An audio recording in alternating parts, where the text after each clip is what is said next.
میرے بہت ہی محترم بڑے بھائی شاہد خاقان عباسی صاحب اور دوسرے بہت ہی محترم بھائی مفتاح اسماعیل صاحب کہہ رہے تھے کہ جی باتیں تو کی ہیں تو اس حوالے سے کیا کیا ہے. تو میں صرف ان کی اطلاع کے لیے عرض ہے, حد ادب میں رہتے ہوئے ہمارے بھائی ہیں, کہ نہ تو کوئی 500 ارب روپیہ ڈیولپمنٹ اسکیموں میں کوئی MNS کو دیا گیا ہے, نہ اس کا کوئی ارادہ رکھا ہے. یعنی 1500 ارب روپے کا ٹوٹل آپ کا PSDP جو پبلک سیکٹر ڈیولپمنٹ پروگرام ہے, بہت ہی مس انفارمڈ ہے, شاید کتاب ٹھیک نہیں پڑھی دونوں صاحبان نے. اور یہ کہنا کہ جی یہ سارا ویسٹ ہوتا ہے, کرپشن میں جاتا ہے. MNS بہت آنریبل لوگ ہیں, میجورٹی ان کی. اور جب پاک PWD کا محکمہ جو اسکیمیں ایگزیکیوٹ کرتا ہے وہ تحلیل کیا جا رہا ہے, تو یہ شاہد صاحب نے کہا جی وہ اخراجات میں کمی, تو اخراجات میں کمی ایسے ہی ہوتی ہے جب آپ اس طرح کے محکموں کو ختم کرتے ہیں. اور ڈاؤن سائزنگ اور رائٹ سائزنگ کے اوپر ایک کمیٹی بنائی گئی ہے وزیر اعظم شہباز شریف صاحب نے وزیر خزانہ کی سربراہی میں. ان کا کام ہی یہ ہے کہ وہ ڈاؤن سائزنگ اور رائٹ سائزنگ پہ کام کریں. اب جب PWD کا محکمہ بند ہو گیا اور اس کی طرف ہم تیزی سے بڑھ رہے ہیں اور اخراجات میں کمی کی جا رہی ہے, اور یہ غلط تاثر ہے 500 ارب روپیہ ڈیولپمنٹ اسکیموں میں دیا جا رہا ہے, بالکل غلط تاثر ہے. اتنی ایگزیجریٹڈ فگر انہوں نے آج کوٹ کی ہے, میں حیران ہوں کہ یہ فگر کہاں سے آئی ہے. اس کے علاوہ اگر آپ دیکھیں تو کابینہ کے اراکین نہ تنخواہ لے رہے ہیں نہ مرات لے رہے ہیں, اور ٹریول کے اوپر بھی ریسٹرکشنز ہیں.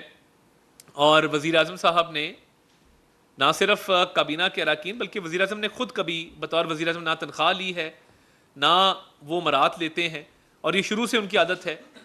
تو اخراجات میں کمی کے حوالے سے کابینہ نے سب سے پہلے اگزامپل سیٹ کیا.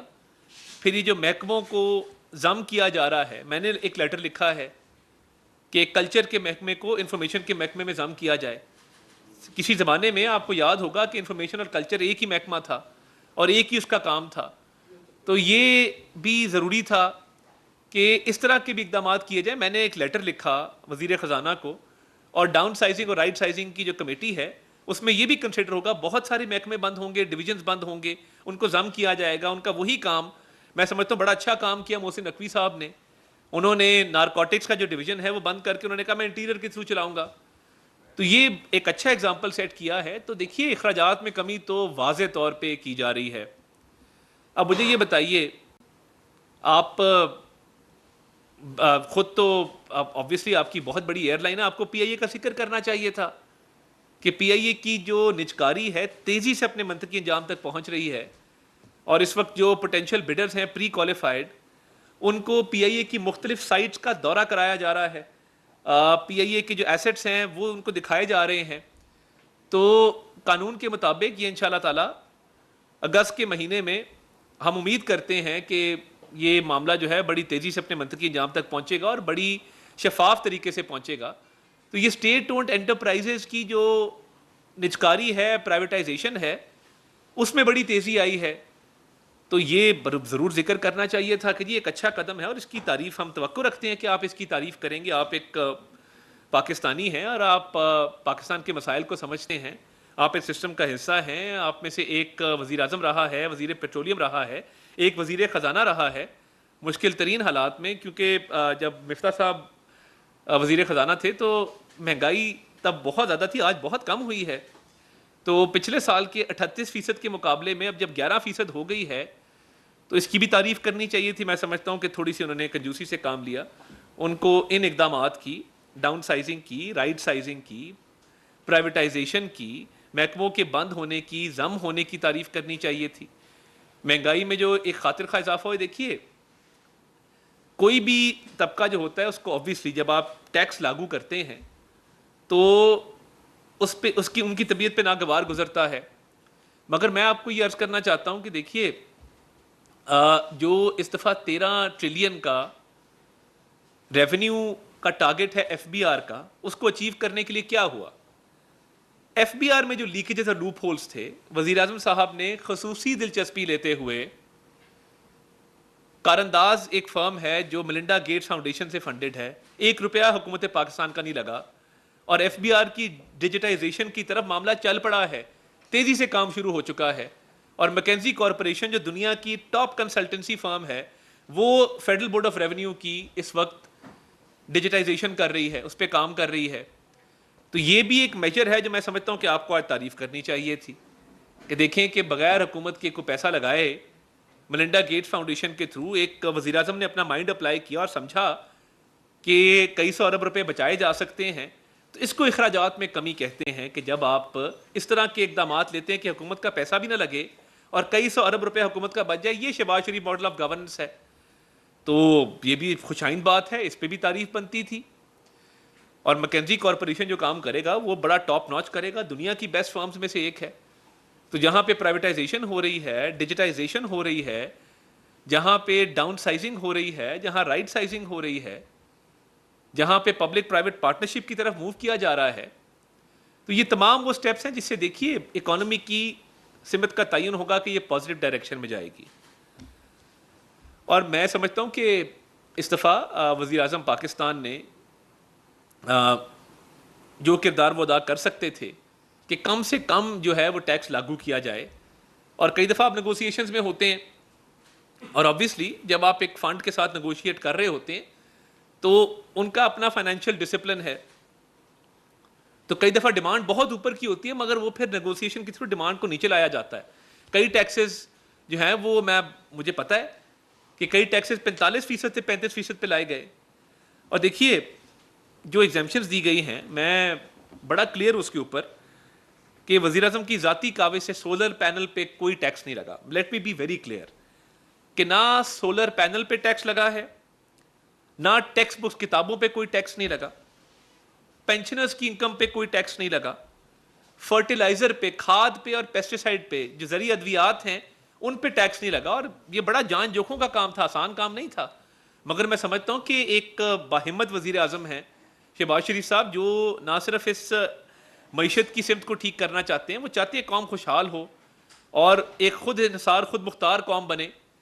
تو obviously فیصلے کئی بڑے مشکل تھے، مگر اس کے علاوہ آپ دیکھیں چیریٹیبل ہاسپٹلز پہ کوئی ٹیکس نہیں لگنے دیا وزیر اعظم نے. میں یہ بالکل کلیئر ہوں اس پہ، میں نے اپنی کیونکہ یہ وٹنس کیا تو میں چاہتا تھا کہ آپ کے سامنے یہ رکھوں. ہیلتھ اکوپمنٹ پہ کوئی ٹیکس نہیں لگا، سٹنٹس وغیرہ پہ. جو پیٹرولیم ڈیولپمنٹ لیوی ہے وہ لاگو نہیں کی گئی، اور اس کو بھی 60 روپے کی جو ایک پریزنٹ لیول ہے اس پہ مینٹین کیا گیا، اور ایک کنٹینجنسی میجر، ایک گنجائش 10 روپے کی رکھی گئی جو لاگو شاید نہ ہو. تو میں سمجھتا ہوں وہ بھی ایک بہت اچھا سٹیپ تھا. اب دیکھیے جہاں پہ یہ ساری ایگزیمپشنز جو ہیں وہ لی گئی ہیں کہ ان تمام شعبہ جات پہ، تمام اشیاء پہ ٹیکس نہ لگے، تو اس کے لیے بڑی ٹف نیگوسیشنز بھی کرنی پڑی، بڑی ذاتی دلچسپی بھی لینی پڑی. اور میں یہ سمجھتا ہوں کہ جو انڈسٹریل ریلیف پیکج دیا ہے کہ جو انڈسٹری ہے اس کو 38 روپے فی یونٹ جو بجلی کی فراہمی ہے وہ بہت بڑا ریلیف ہے، تاریخی ریلیف ہے جو دیا گیا ہے. اور یہ انڈسٹریل پیکج جو ہے اس سے ایکسپورٹرز کو بہت مدد ملے گی. کچھ مسکنسیپشنز بھی ہیں کہ جی ایکسپورٹرز پہ ٹیکس لگ گیا. جو ایکسپورٹ والا ٹیکس ہے وہ صرف منافع کے اوپر ہے. کوئی ایکسپورٹر اگر منافع نہیں کمائے گا تو اس کو ٹیکس نہیں دینا پڑے گا. وہ منافع کے اوپر ہے کہ منافع کمائیں گے تو وہ ٹیکس لاگو ہوگا. منیمم ویج میں 15% اضافہ کیا گیا ہے، وہ بھی آپ کے سامنے ہے. اس کو 32,000 سے 37,000 کیا گیا ہے. اور میں چاہوں گا کہ اس کا اکراس دا بورڈ، میں پاکستان براڈ کاسٹرز ایسوسی ایشن سے بھی ملتمس ہوں، ان سے میں نے ایک میٹنگ کی، all Pakistan newspaper society APNS سے بھی میٹنگ کی، کہ میڈیا ورکرز، رپورٹرز کے حوالے سے بھی یہ منیمم ویج کا بھی جو اطلاق ہے یہ بھی ہونا چاہیے. اور اگر کوئی ڈیفرڈ پیمنٹس ہیں ان کی کلیئرٹی بھی ضروری ہے. اور اس پہ میں بہت شکر گزار ہوں PBA کا بھی اور APNS کا کہ انہوں نے یقین دہانی کرائی ہے کہ رپورٹرز کا، میڈیا ورکرز کا استحصال نہیں ہوگا، اور اس میں وہ بھرپور اپنا کردار ادا کریں گے. اس پہ ان کی شکر گزار بھی ہیں، اور مل کے اس چیز پہ ان کے ساتھ کام بھی کریں گے. تو میڈیا ورکرز، کیمرہ مین اسی میں آتے ہیں، ٹیکنیشینز، کیمرہ مین، ڈرائیورز. میڈیا ورکر کی جب میں بات کرتا ہوں تو تمام لوگ اس کیٹیگری میں آتے ہیں. تو میں یہ سمجھتا ہوں کہ دیکھیے جب یہ ساری ایگزیمپشنز بھی جو دی گئی ہیں، سیلریڈ کلاس کے اوپر بات ہوئی. دیکھیے ہائر سیلری سلیبس کے اوپر یقیناً جو ہے وہ ایک ٹیکس کی پرسنٹیج لگی ہے اور ہائر سائڈ پہ لگی ہے. 1 لاکھ روپے تنخواہ والے پہ 1200 روپے جو ہے وہ ٹیکس لگایا گیا ہے. تو جو جس کی تنخواہ 1 لاکھ روپیہ ہے ان کو مجموعی طور پہ 2400 یا 2500 روپے ٹیکس دینا پڑے گا اس کے اوپر. اینڈ جیسے یہ سیلری بڑھتی ہے تو اس کا ٹیکس انسیڈنس بھی جو ہے وہ بڑھ جاتا ہے. تو میں یہ سمجھتا ہوں کہ جہاں پہ حکومت ڈاؤن سائزنگ بھی کر رہی ہے، رائٹ سائزنگ کر رہی ہے، پرائیویٹائزیشن کر رہی ہے، ڈیجیٹائزیشن کر رہی ہے، یہ تمام وہ سٹیپس ہیں جو لیے جا رہے ہیں جس پہ وزیر اعظم کا ایک ویژن ہے، ایک ایم ہے کہ اس ملک کی اکانومی کو ٹھیک کرنا. دیکھیے یہ پی ڈی ایم کے دور میں ڈیفالٹ سے بچا کے ملک کو اس نہج پہ لانا اور اس لیول پہ لے کے آنا کہ جہاں پہ تجارتی خسارہ کم ہوا ہے، جو زر مبادلہ کے ذخائر تھے جو پہلے کبھی 15 دن کے ہوتے تھے عمران خان کے دور میں، وہ اب 2 مہینے کے ذخائر آپ کے پاس ہیں، وہ 9 ارب ڈالر سے تجاوز کر گئے ہیں. اور آپ کی آئی ٹی ایکسپورٹس جو ہیں وہ ریکارڈ ہائی پہ ہیں. اور دیکھیے اسٹاک ایکسچینج کا ہر روز اس میں تیزی کا ہونا، اس میں پوائنٹس کا اضافہ ہونا، نئے ریکارڈز بننا، 78,000 کراس کر جانا، یہ اس بات کی دلیل ہے کہ یہ بجٹ جو ہے یہ مثبت سمت میں ایک قدم ہے، اور بزنس کمیونٹی نے اور تاجروں نے اس کو ایکسیپٹ کیا، اور یہ مارکیٹ کا ایک کانفیڈنس ہے کہ جس کی وجہ سے اسٹاک ایکسچینج میں تیزی آتی ہے. تو وزیر اعظم کا یہ ویژن ہے کہ انشاءاللہ تعالیٰ امید کریں گے کہ یہ آخری پروگرام ہوگا آئی ایم ایف کا اور ہمیں اس کے بعد دوبارہ نہیں جانا پڑے گا. مگر یہ بڑی ٹف نیگوسیشنز کے بعد جو کنسیشنز ملے ہیں وہ لیے گئے ہیں، اور اکانومی کی ریوائول میں، اکانومی کی آگے پروگریس کے اندر ہر جو ممکن قدم ہے وہ اٹھایا جائے گا. اور میں سمجھتا ہوں کہ مہنگائی اگر ایک سال کے اندر 38 سے 11% کے اوپر آئی ہے اور 13% ایکسپیکٹڈ تھی، پھر بھی 11% ہوئی ہے، تو دیکھیے ٹیکس نیٹ میں لوگوں کو لانے کے لیے جو نان فائلرز کے حوالے سے بجٹ کے اندر پروویژن رکھی گئی ہے. دیکھیں اب فائلرز کی طرف لوگوں کو آنا ہوگا، فائلنگ کی طرف آنا ہوگا، نان فائلر سے فائلر بننا ہوگا، بیکاز ہم نے دیکھیں ٹیکس نیٹ کو براڈن کرنا. یہ نہیں ہو سکتا کہ جو ٹیکس ادا نہ کریں ان کا بوجھ ٹیکس ادا کرنے والوں پر ڈلے. یہ اب روش ختم ہونا ہوگی. آپ کو دیکھیں لگ بھگ جو ہیں وہ 30,000 جو ریٹیلرز جنہوں نے رجسٹر کیا ہے، خوشائند ایک قدم ہے اور اس کو ویلکم کرتے ہیں. اور ہم سمجھتے ہیں کہ جتنی لوگ فائلنگ کی طرف آئیں گے اور فائلر بنیں گے اتنا وہ معیشت میں کنٹریبیوٹ کر سکیں گے. ٹیکس تو دینا ہے، اور اشرافیہ کو جو ٹیکس کیا گیا کوئی ہولی کاؤز نہیں ہے، کوئی ایلیٹ کیپچر نہیں ہے. اور میں یہ سمجھتا ہوں کہ ادھر اسلام آباد میں بڑے بڑے فارم ہاؤسز پہ پراپرٹی پہ ٹیکس لگایا گیا ہے، تو یہ سارے اشرافیہ کے اوپر ٹیکس ہیں جس کا بوجھ برداشت کر سکتے ہیں. وزیر اعظم صاحب نے یہ ضروری سمجھا کہ فارم ہاؤسز پہ بڑے گھروں کے اوپر ٹیکس لگایا جائے. اسلام آباد کے اندر ایسی بھی جگہیں موجود ہیں اسی F6 سیکٹر کے اندر کہ 1.25 ارب روپے کے گھر آپ کو یہاں پہ ملتے ہیں، وہ بھی تو کسی نے خریدے ہیں نا. تو جو شخص 1.25 ارب روپے کا گھر خریدنے کی حیثیت رکھتا ہے تو اس کو ٹیکس بھی اس حساب سے دینا چاہیے. تو یہ کچھ ٹیکسز ہیں جو اشرافیہ پہ لگائے گئے ہیں. اور میں یہ سمجھتا ہوں کہ ٹائم کے ساتھ ساتھ جہاں جہاں فسکل سپیس اویلیبل ہوگی ریلیف دیا جائے گا. ہمارا پرابلم یہ ہے کہ اکانومی کی بہتری سب چاہتے ہیں، مگر ٹیکس میں جو ٹیکس ہے وہ ہر کوئی نہیں چاہتا کہ ہم ٹیکس ادا کریں. تو اس لیے فائلرز کی تعداد میں اضافہ ہوگا تو ٹیکس کی ایک بیس بڑھے گی. آپ کی ٹیکس بیس کے بڑھنے سے، اور جب ایف بی آر کی ڈیجیٹائزیشن ہو جائے گی، لوپ ہولز ختم ہوں گے، تو ہم یہ سمجھتے ہیں کہ ایک بڑا روبسٹ اور ایک بڑا مؤثر نظام بنے گا ٹیکس کلیکشن کا بھی اور ٹیکس نیٹ کو براڈن کرنے کا بھی. تو اس حوالے سے اقدامات اٹھائے جا رہے ہیں، اور ہم سمجھتے ہیں کہ آنے والے مہینوں میں جو معیشت کے حالات ہیں مزید بہتر ہوں گے. جس طرح میں نے کہا کہ اسٹاک ایکسچینج میں تیزی ہے، تجارتی خسارہ کم ہوا ہے، زر مبادلہ کے ذخائر بڑے ہیں، آئی ٹی ایکسپورٹس بڑی ہیں، مہنگائی میں ایک واضح کمی جو ہوئی ہے. تو منیمم ویج کو بڑھانا، یہ بھی فیڈرل گورنمنٹ اس میں لیڈ لی کہ اس کو 32 سے 37,000 کیا گیا. اور تمام میں پرائیویٹ اداروں سے بھی ملتمس ہوں کہ اس پہ عمل درآمد کو یقینی بنایا جائے. اور نہ صرف یہ، جو گریڈ 1 سے 16 کے ملازمین ہیں ان کی تنخواہوں میں 25% جو اضافہ ہے اس کی بھی لیڈ گورنمنٹ نے لی.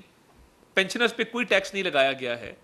تو میں ضروری سمجھتا تھا کہ آج ہمارے 2 دوستوں نے بھی اس پہ بات کی، تو ان کی خدمت میں بھی یہ گزارش ہے کہ آپ ہر آتی جاتی حکومت کا ہمیشہ حصہ رہیں. جب بھی نون لیگ کی حکومت آئی ہے اور آپ نے بڑا مثبت کردار بھی ادا کیا ہے، مگر آج بھی جب آپ ہمارے ساتھ بیٹھے ہوتے تھے، جن اچھی چیزوں پہ آپ کامنٹ کرتے تھے، آج بھی جو اچھی چیزیں ہیں ان کو سراہنا چاہیے. ٹھیک ہے آپ نے اپنی پولیٹیکل پارٹی بنانے کا اعلان کیا ہے، وہ آپ کا رائٹ ہے، مگر آپ کو کیا ڈیجیٹائزیشن پہ اعتراض ہے کہ ایف بی آر کی ڈیجیٹائزیشن کیوں کی جا رہی ہے؟ کیا پی آئی اے کی پرائیویٹائزیشن پہ اعتراض ہے کہ کیوں کی جا رہی ہے؟ کیا اس بات پہ اعتراض ہے کہ منیمم ویج کو بڑھایا گیا ہے؟ کیا اس بات پہ اعتراض ہے کہ 1 سے 16 گریڈ کے ملازمین کی تنخواہیں بڑھائی گئی ہیں؟ کیا اس بات پہ اعتراض ہے کہ فرٹیلائزر پہ، پیسٹیسائڈ پہ کوئی ٹیکس نہیں لگا، یا ٹیکسٹ بکس پہ ٹیکس نہیں لگا، سولر پینلز پہ ٹیکس نہیں لگا، ادویات پہ جو میڈیکل اکوپمنٹ ہے اس پہ جو ہے وہ ٹیکس کوئی خاطر خواہ زیادہ نہیں لگا؟ آپ کو کس بات پہ اعتراض ہے؟ اگر آپ کو اعتراض ہے کہ زر مبادلہ کے ذخائر بڑھے ہیں اور 2 مہینے کا کور ہے، کیا آپ کو اعتراض ہے کہ مہنگائی 11% پہ آئی ہے؟ آپ کو اعتراض کس بات پہ ہے؟ آپ کو اعتراض اس بات پہ ہے کہ تجارتی خزانہ کم ہوا ہے؟ تو یہ کچھ چیزیں جو سرائی جانی چاہیے تھیں، میں نے سوچا کہ اپنے دوستوں کو، انہوں نے بھی کیمرے کے ذریعے ہمارے تک پیغام پہنچایا، تو ہم بھی کیمرے کے ذریعے گزارش کرتے ہیں کہ جو سرانے والی باتیں ہیں ان کو سرایا جائے، اور جو عوام کے حق میں فیصلے کیے گئے ہیں ان پہ بات کی جائے کہ جی یہ اچھے آپ کے مثبت جو ہیں وہ اقدامات آپ کر رہے ہیں۔ تو یہ کچھ اقدامات تھے جو میں چاہتا تھا کہ ایک اس پہ مزید کلیئرٹی بھی آ جائے، اور وزیر اعظم کا جو ویژن ہے کہ اس ملک میں مڈل کلاس کو اور جو متوسط طبقہ ہے اس کو سپورٹ کرنا ہے اور اشرافیہ پہ ٹیکس لگانا ہے، اس طرف ہم بڑھ رہے ہیں انشاءاللہ تعالی۔ اور یہ ٹیکس فائلنگ کا سسٹم جب بہتر ہوگا، ایف بی آر کی ڈیجیٹائزیشن ہوگی، تو آپ دیکھیں گے کہ جو ہمیشہ سے ہر حکومت کی خواہش ہوتی تھی کہ ٹیکس نیٹ کو براڈن بھی کیا جائے، ٹیکس کے نظام کو مؤثر بھی کیا جائے، پہلی دفعہ ہونے جا رہا ہے۔ اور جو ایگزمپشن بھی دی گئی ہیں بڑی سوچ سمجھ کے، بڑی ارکریزی کے بعد دی گئی ہیں، تو ہم سمجھتے ہیں کہ انشاءاللہ تعالی بہت جلد جو ہے وہ معیشت مزید اس میں بہتری آئے گی۔ جس طرح ڈیفالٹ کے دہانے سے بچا کے ہم اس پوائنٹ پہ لے کے آئے ہیں، اکانومی بہتر ہوگی اور پاکستان انشاءاللہ تعالی ایک خود مختار، خوشحال اور ایک روشن ملک بنے گا، اور اس میں اپنا بھرپور کردار ادا کریں گے۔ ٹیکس دینا ہر پاکستانی پر جو ہے وہ جب لگتا ہے تو وہ فرض ہے کہ جن طبقات پہ ٹیکس لگایا گیا ہے وہ ٹیکس کی ادائیگی بھی کریں۔ تو اس کے لیے ایک مؤثر نظام جو ہے وہ وضع کیا گیا ہے، اور کوشش کی گئی ہے کہ اشرافیہ پہ زیادہ ٹیکس لگے اور غریب آدمی پہ کم لگے۔ جس طرح میں نے کہا کہ 1 لاکھ تنخواہ والے پہ 2500 روپے ٹیکس ہے، جب تنخواہ 10 لاکھ سے تجاوز کرتی ہے اس پہ ٹیکس زیادہ ہے۔ اس بات کو تسلیم کرنا چاہیے۔ یہ نہیں ہوا کہ 20,000 40,000 50,000 تنخواہ والے پہ ٹیکس لگے۔ جس طرح منیمم ویج کی میں نے بات کی، حکومت کا کام تھا کہ منیمم ویج کو بڑھا کے 37,000 کیا ہے، تو اس پہ انشاءاللہ تعالی عمل درآمد میں بھی اپنا کردار ادا کریں گے۔ شہریار خان سنو نیوز سے آپ نے ایک تو بتایا کہ وزیر اعظم اور کابینہ جو ہے وہ تنخواہ برآمد نہیں لے رہے، تو ایک تو اس کا بتا دیں کہ اس کا کیا اب تک جو ہے اثرات کیا ہوئے، کتنے جو ہے رقم کی بچت ہوئی ہے۔ دوسرا طرف بجلی اور گیس کے بل نے لوگوں کو پریشان کیا ہوا ہے، لیکن جب لوگ اور ان کی مصیبتوں میں اور پریشانی میں اضافہ ہوتا ہے، جب وہ سنتے ہیں کہ جناب اتنے لوگوں کو فری بجلی ملتی ہے، تو کوئی ایسا سسٹم بھی ہے کہ اب یہ جو وفاقی وزیر ہیں ہمارے توانائی کے، انہوں نے کہا کہ اس میں بہت کرپشن ہے S D O X C L level پہ، نیچے لائن مین پہ، تو اس کی بھی نجکاری کا سوچ جی بالکل سوچ دنیا بھر میں وہ پرائیویٹ بجلی بھی لے سکتے ہیں جو لینا چاہیں۔ جی بہت شکریہ جی۔ اس پہ وزیر توانائی کل ایک پریس کانفرنس کریں گے، اور وہ جو انرجی کے حوالے سے پرائسز ہیں اس پہ بڑی تفصیل سے آپ کو آگاہ کریں گے۔ مگر یہ بالکل آپ کی بات ٹھیک ہے، جو ڈسٹریبیوشن کمپنیز ہیں اس میں انتہا کی کرپشن ہوا کرتی تھی، اور ابھی بھی جو ہے وہ اس میں خاطر خواہ کمی ہوئی ہے، مگر اس کو پرائیویٹائز کرنے کے حوالے سے پرپوزل آ چکا ہے۔ اس میں کچھ دنوں میں مزید پیش رفت ہوگی۔ ان بورڈز کو تحلیل کر کے تو پرائیویٹ سیکٹر کے بورڈ بنائے جائیں گے، اور اس میں بڑے اسکلڈ انجینئرس کو، ٹیکنیشینس کو، جو ماہرین ہیں ان کو لایا جائے گا، اور تبھی جا کے آپ دیکھیں گے کہ یہ جو ڈسکوز ہیں یہ پروفٹ میکنگ آرگنائزیشنز بنیں گے۔ تو اس حوالے سے جو ہے وہ تمام کام مکمل کر لیا گیا ہے اور بڑی تیزی سے آگے بڑھ رہا ہے۔ خالد محمود صاحب ایکسپرا نیوز سے۔ جیسا صاحب یہ طے کر کے جو بجلی کے بل ہیں اس کے اوپر آج تاجر برادری بھی ہڑتال پہ ہے، عوام کا بھی شدید رد عمل ہے، خاص طور جو سلیب بنائے گئے ہیں اس کے اوپر جو ہے شدید ریئیکشن ہے۔ دوسرا یہ کہ جو 2 بھائی ہیں انہوں نے آج پولیٹیکل پارٹی کا اعلان کیا ہے جو 6 جولائی سے لانچ کی جا رہی ہے، اس پر بھی کمنٹ کریں۔ دیکھیں اس پہ وزیر توانائی نے مکمل ورکنگ کر دی ہے، اور ایک تفصیلی بریفنگ وہ آپ کو دینے جا رہے ہیں۔ میری کوشش ہوگی کہ کل صبح جو ہے وہ بریفنگ توانائی کے حوالے سے بجلی کے بلوں پہ وہ دے دی جائے۔ اور 2 ہمارے بھائی ہیں جنہوں نے ایک پارٹی بنائی ہے۔ دیکھیں بات یہ ہے کہ نواز شریف صاحب نے، ہماری پارٹی نے، شہباز شریف صاحب نے ہمیشہ ایک بڑے دل کا مظاہرہ کیا، ہمیشہ وفاداری کا مظاہرہ کیا، اور کبھی میں نہیں سمجھتا کہ کوئی وجہ دی کہ پارٹی کو چھوڑا جائے۔ وزیر اعظم بنایا، لاہور سے بائی الیکشن اپنے بھتیجے کی، اپنے بیٹے کی سیٹ پہ بائی الیکشن لڑایا، ان کی ہمشیرہ ابھی بھی سینیٹر ہیں، تو انہوں نے بھی بڑی قربانیاں دی ہیں، انہوں نے جیلیں کاٹی ہیں، مشرف دور میں بھی، یہ نیازی دور میں بھی، تو ان کی خدمات بالکل ان کا اعتراف ہے. مگر میں سمجھتا ہوں کہ میاں نواز شریف صاحب نے بھی کوئی کمی نہیں چھوڑی، انہوں نے ہمیشہ بڑی عزت، احترام، وقار کے ساتھ ان کو ڈیل کیا. باقی پولیٹیکل پارٹی بنانا ہر کسی کا حق ہے، مگر حقائق کو مسخ کرنا حق نہیں ہے. میں یہ سمجھتا ہوں کہ آج جو حقائق کو مسخ کیا گیا اور بجٹ کے حوالے سے غلط تاثر دیا گیا کہ جی 500 ارب جو ہے وہ ایم این ایس کو مل رہا ہے، یہ بند ہونا چاہیے. بھیا آپ دونوں بھی گورنمنٹ میں رہے ہیں، کتنا fund M N S M P S کو آپ دیتے تھے وہ بھی دیکھ لیں. یہ 500 والا تو ایک فگر آپ نے پتہ نہیں کہاں سے کھڑا ہے. تو میں تو پھر کہوں گا کہ پی ڈبلیو ڈی کی ختم ہونے کو، پی آئی اے کی نجکاری کو، ان تمام معاملات کو، ایف بی آر کی ڈیجیٹائز